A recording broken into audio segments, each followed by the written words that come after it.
La Haute Autorité de la presse et de l'audiovisuel a organisé ce matin dans ses locaux une session de formation centrée sur la couverture professionnelle des élections au profit d'un groupe de journalistes. La formation organisée en collaboration avec l'ambassade des États-Unis d'Amérique en Mauritanie vise à renforcer les compétences de nos confrères dans le domaine de la couverture impartiale du processus électoral. Maïmouna Lo.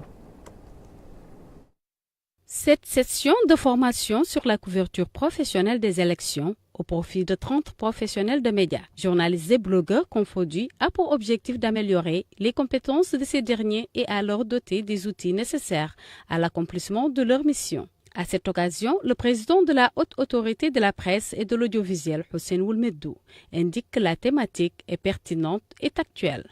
Il convient alors de reconnaître que cette session de formation sur la couverture professionnelle des élections est une thématique pertinente et actuelle. Le rôle de la HAPA est essentiel dans le processus électoral, le plein exercice des libertés et aussi la vigilance vis-à-vis des journalistes, car les dérapages peuvent entraîner de fâcheuses conséquences, comme ils peuvent contribuer également à l'apaisement des élections. Dans son allocution, le président de la Commission électorale nationale indépendante, Mohamed Lemine Wouldahi, a mis l'accent sur l'importance de la neutralité des journalistes dans le traitement de l'information en période électorale. Une fois, vous savez, ils présenteront leur candidature et c'est le Conseil constitutionnel qui, lui, valide ces candidatures. Une fois qu'il valide, il publie la liste officielle des candidats à l'élection présidentielle. Le traitement de tous ces candidats doit être un traitement basé sur le principe d'égalité. Quant à Ahmed Salem Oulbouhbeini, président de la Commission nationale des droits de l'homme, a mis en revue les points communs avec la HAPA. Avec la HAPA, nous partageons la liberté de la presse et nous recevons les plaintes quand il y a une violation de ces droits.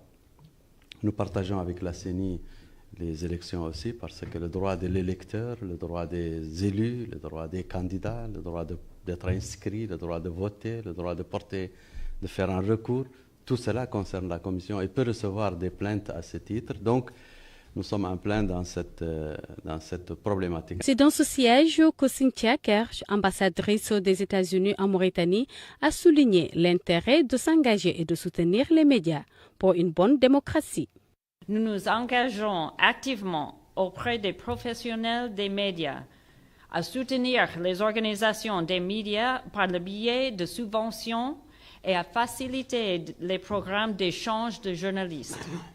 Le respect de la liberté des médias n'est pas seulement la pierre angulaire de notre démocratie, c'est aussi un ingrédient essentiel pour tout gouvernement transparent et honnête partout dans le monde.